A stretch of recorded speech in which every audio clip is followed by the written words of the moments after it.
Mother's Day to all moms out here in Kenya and around the world. Welcome to Lunchtime News. I'm Purity Museo. Byron Abuli is our sign language interpreter this afternoon and tell us some of the memorable moments with your mom at Purity_Museo and at KBC Channel 1 News. Use the hashtag Lunchtime News. I'll be going through some of your feedback during this broadcast. Let's now get started. And hundreds of learners in Baringo County are in a state of limbo following fears that several schools may not reopen on Monday due to insecurity. Tension remains high in Chemorongoin area of Mukutani ward following fresh banditry attacks that have forced many families to flee their homes. Area leaders are now calling for an immediate end to hostilities and provision of humanitarian assistance for those affected. Chemorongion area, Mukutani ward of Baringo County.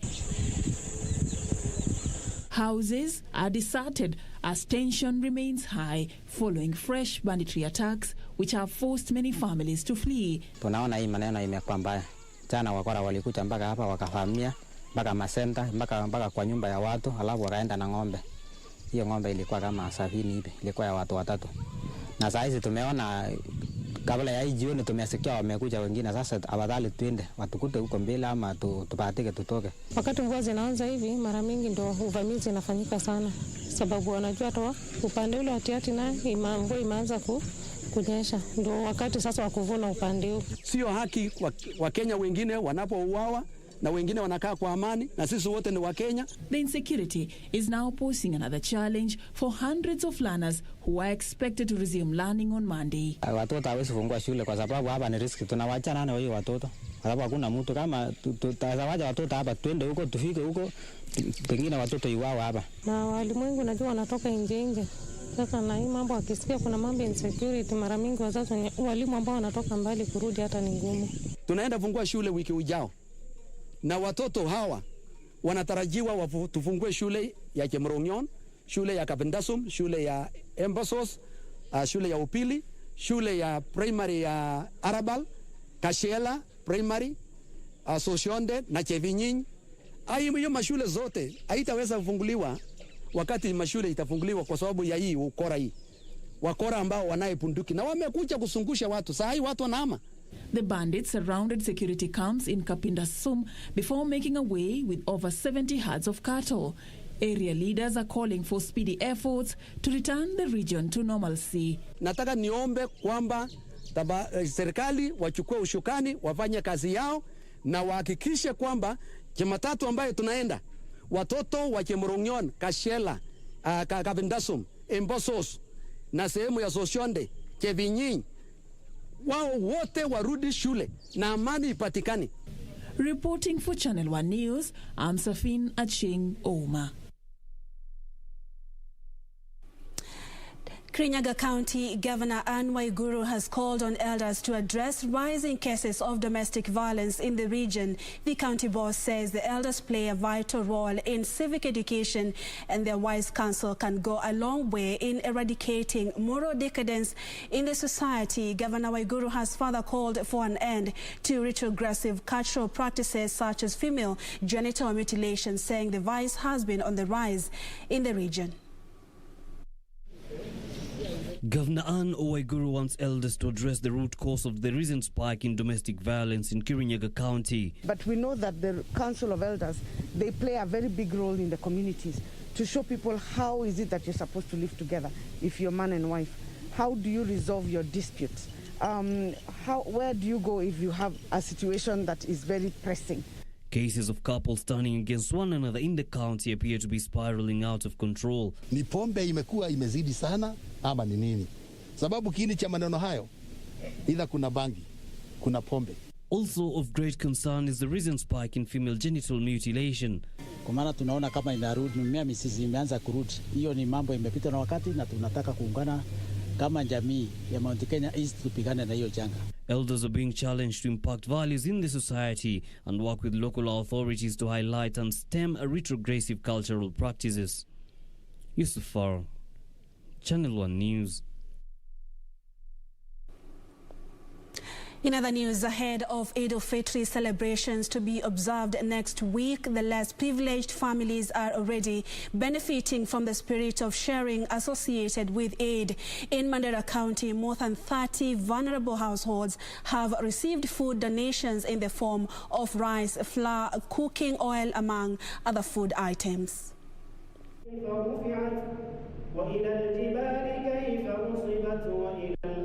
Thousands of Muslims in Kenya will celebrate Eid al-Fitr next week, marking the official end of the fasting month of Ramadan.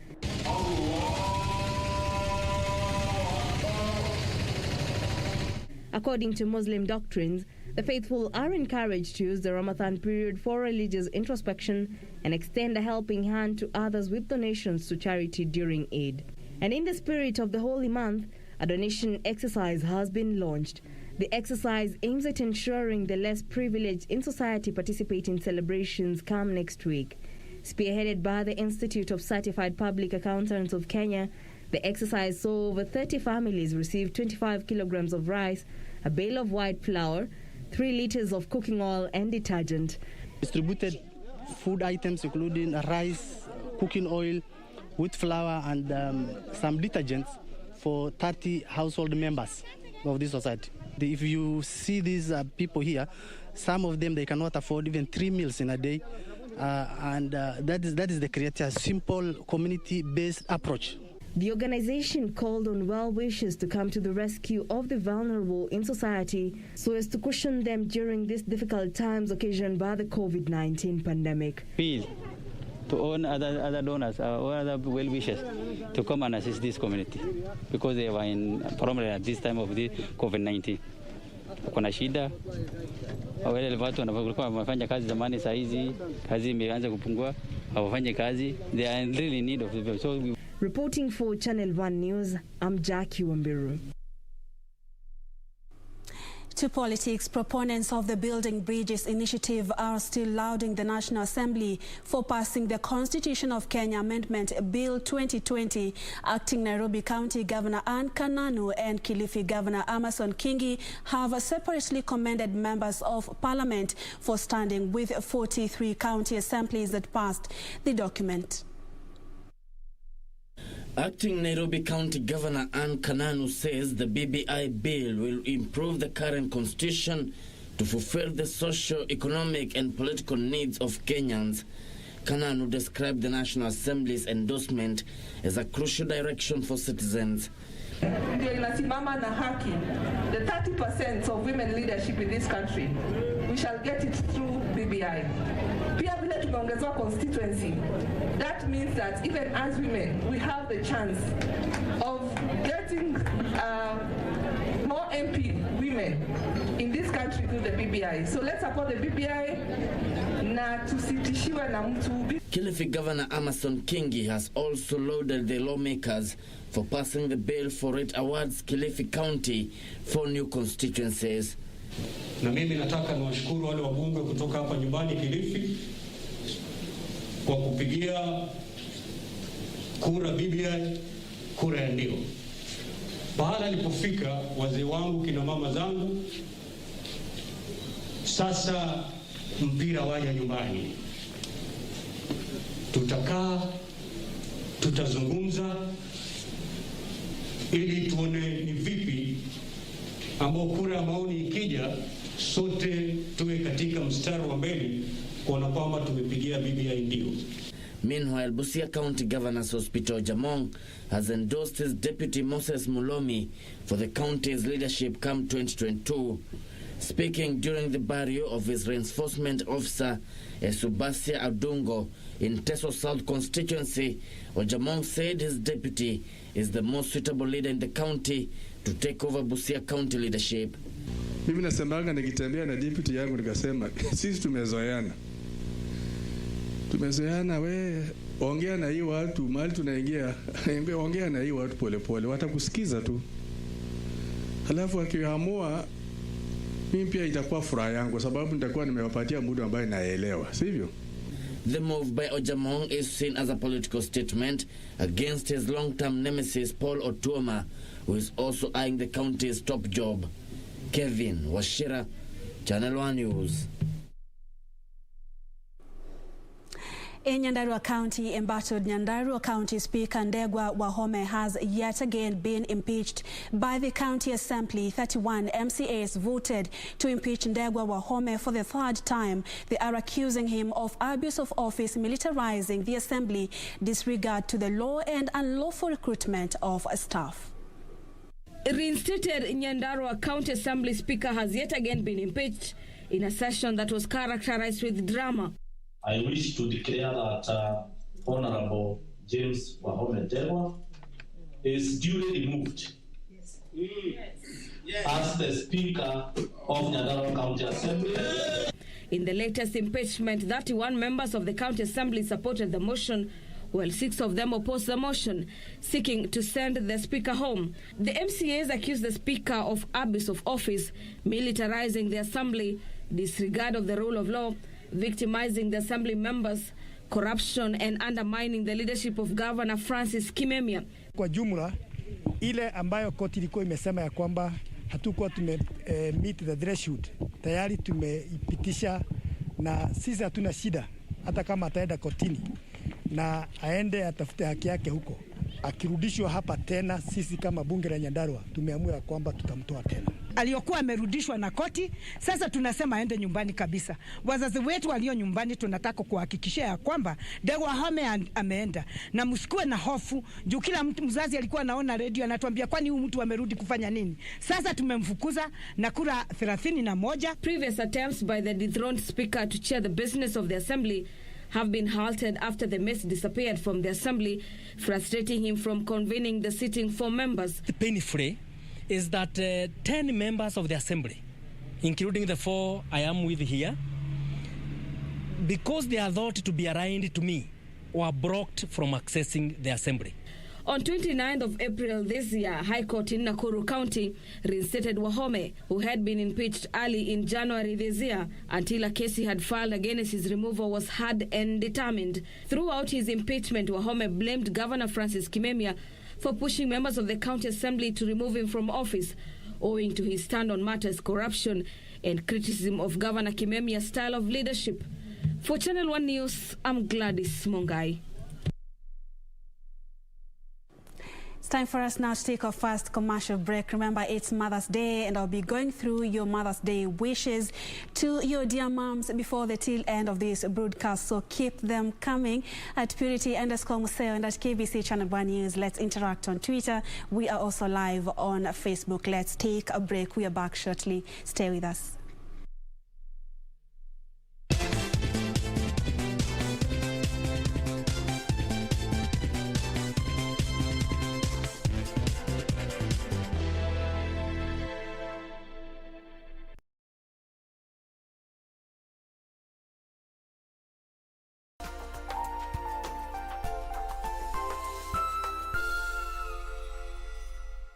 Je, umeomoka? Kama hujaomoka kwenye QuickBin ndio mambo yote. Hapa tuko na fridge, kodi yake ni CM. Tuko na gas cooker, kodi yake ni CK. Tuko na TV, kodi yake ni TV. Tuko na simu aina ya Samsung ni SM, ama Oppo ni Oppo. My friend, mahali popote unanitizama, eka hizo kodi zake kisha utume kwa 4032353. 4032353, alafu utakuwa unaomoka na hizi bidhaa. Kumbuka, kwenye QuickBin ni bidhaa bora zaidi kwa bei ya chini kwa chini.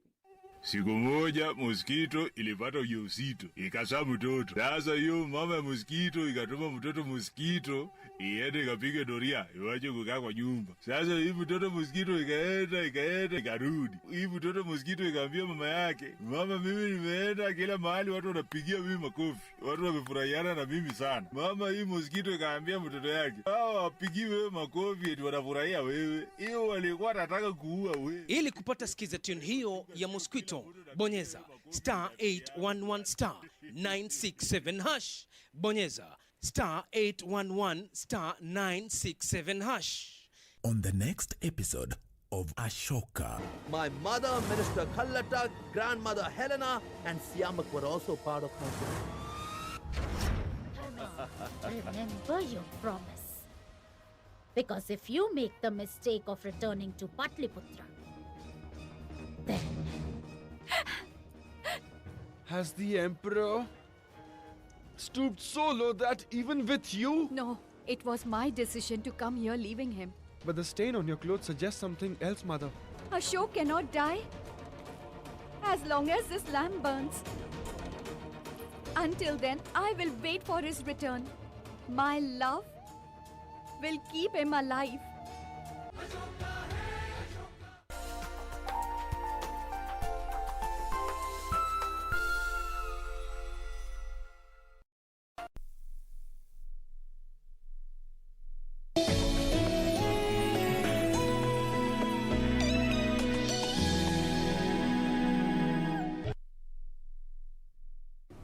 Thank you so much for staying with us. Welcome back. You're watching Lunchtime News. Byron Abuli is a sign language interpreter.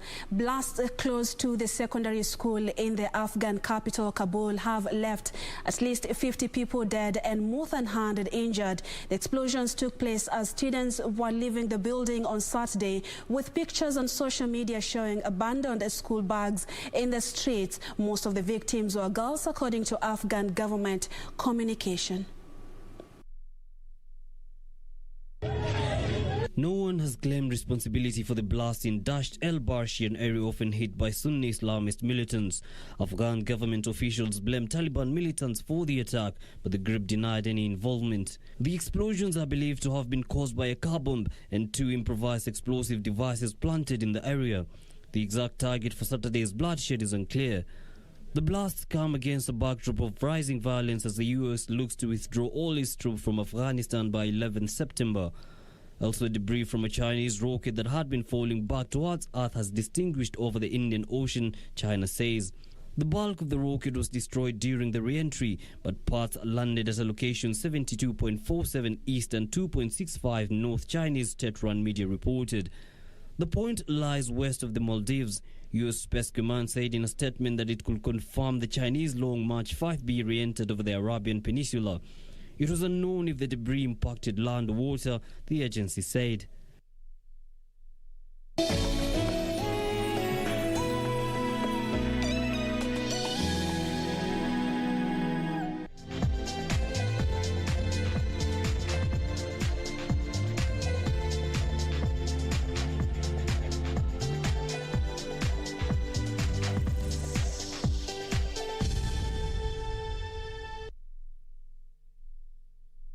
It's now time for the sport, and Aston Villa remains without captain Jack Grealish for a 12th successive match. Villa take on Manchester United at Villa Park, but he could return for their fixture with Everton on Thursday. Meanwhile, Sergio Kun Aguero made a mess of a penalty as Chelsea ensured Manchester City must wait a little longer to wrap up the Premier League title after fighting back to earn a dramatic win at Etihad Stadium.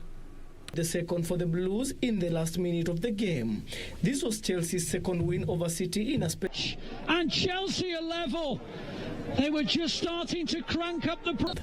Meanwhile, Aston Villa remain without captain Jack Grealish for the 12th successive match when Villa take on Manchester United at Villa Park, but he could return for the fixture with Everton on Thursday. Manchester United manager Ole Gunnar Solskjaer reported that he has no new injury problems following their Europa League semi-final clash with AS Roma. However, given that they are playing 4 times in just 8 days, the manager will have to rotate his squad.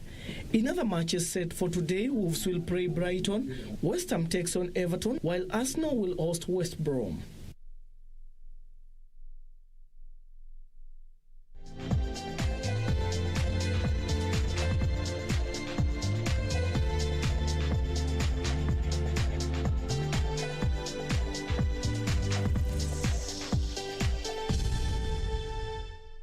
And before we wrap it up, Kenya has just played their 5th match at the Rugby Afrique Solidarity Camp against Uganda and have won 24-7. And Kenya was initially trailing 7-0 before 2 tries by Nelson Oyo and 1 each from Alvin Otieno and Daniel Tabu secured the win. They will play against South Africa in the first position playoff at 4 p.m.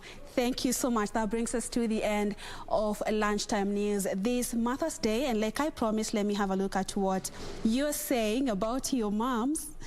Happy Mother's Day. Okay, let me see what at Shika Official saying Happy Mother's Day to the strongest pillar in my life, for you being my mother. You're the greatest and I love you so much. Okay, that's to your mom. And then we have at Mohalal, you're saying Happy Mother's Day to all responsible moms out here. Thank you so much for keeping it here. And of course, a day is not enough to celebrate the sacrifices that our moms make. Okay, thank you so much for your time. I'm Purity Museo. Byron Abuli has been a sign language interpreter this afternoon. I'll see you again at 9 p.m. God willing. Take care.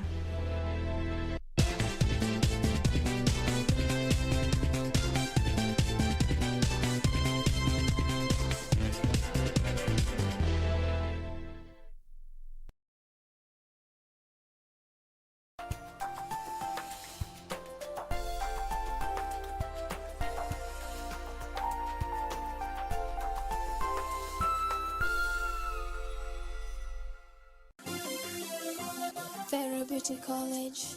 Vera Beauty and Fashion College, with branches in Nairobi, Eldoret, Thika, and Meru. Did you know that we are a TVET approved institution? We offer courses in fashion design, interior design in soft furnishing, event decoration, flower arrangement, event planning, hairdressing, barbering and dreadlocks, beauty therapy, makeup, nail technology, spa massages, teaching skills, TOT, solo business management, and many more. Register now and visit our website on www.verabeautycollege.com.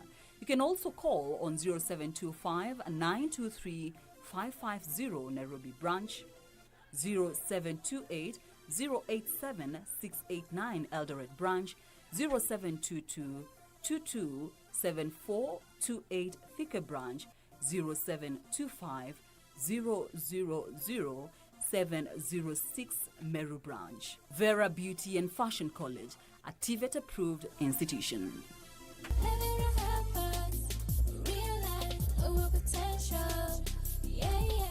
Je, umeomoka? Kama hujaomoka kwenye QuickBin ndio mambo yote. Hapa tuko na fridge, kodi yake ni CM. Tuko na gas cooker, kodi yake ni CK. Tuko na TV, kodi yake ni TV. Tuko na simu aina ya Samsung ni SM, ama Oppo ni Oppo. My friend, mahali popote unanitizama, eka hizo kodi zake kisha utume kwa 4032353. 4032353, alafu utakuwa unaomoka na hizi bidhaa. Kumbuka, kwenye QuickBin ni bidhaa bora zaidi kwa bei ya chini kwa chini. Wiki hii kwenye Mkulima tutajiunga na vijana wa Mwengenye watufunze kuhusu kilimo mjini. Mimi naamini kilimo ni karia kama zile zingine, na is very viable kama engineer ama lawyer. Pia farmer should be inafaa kwa hiyo category ya hiyo kubwa, maybe hao wenye wanasema ndio career white collar jobs. So farming is a very important activity. Usikose kujiunga nasi Jumapili saa 9:30 hapa KBC Channel 1 kwa mseto kamili wa kilimo.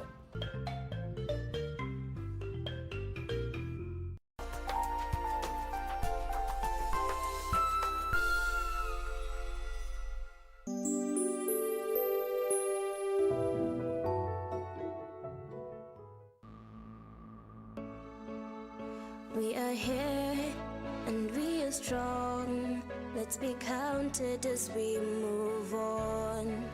Make a difference, change lives as we tell our different stories. We are capable, beautiful. We are born to do great things.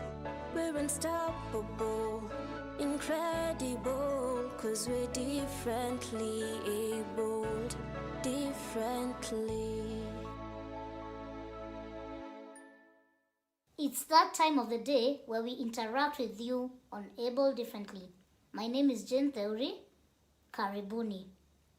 So many parents and caregivers are doing all it takes to take care of their children with disabilities. However, while some are able to at least give them a good and enabling environment, some are equally facing financial challenges. We have a lot lined up for you, so let's get started. 'Cause we're differently abled, differently. Joseph Wambua Mwanza is a father of 6, 4 girls and 2 boys. However, in 1954, he had a polio attack when he was only 6 months old. Despite that, consistency and hard work has kept him going up the ladder. Take a look at that story. A father and a husband, Joseph Wambua Mwanza was only 6 months old when he received his polio vaccine. Initially, everything seemed just fine, but after some time, it was realized that there was a problem that needed attention. I was born in 1954, and 6 months after I was born, I was taken for a polio vaccine, which apparently did not work well, and it affected my left leg. And my family were noticing when I was over 8 months. That's when they noticed this child is not growing normally, there is a problem, but due to poverty, I was taken to King George Hospital, which is today Kenyatta National Hospital, at age 7. Wambua realized he was different as he grew older, and any form of discrimination that came his way, he dealt with it head-on with a little help from his older brother. There are so many instances were happening, and I realized actually I'm not as good as the other children, because when we are playing with them, some would insult me and they run away. I can't get hold of them, but I had my own ways of solving such problems. I had my older brother, who is late now. I would only tell him, can you run after that boy and catch him for me? And you wait for me, I come. So when I come, I start dealing with that boy.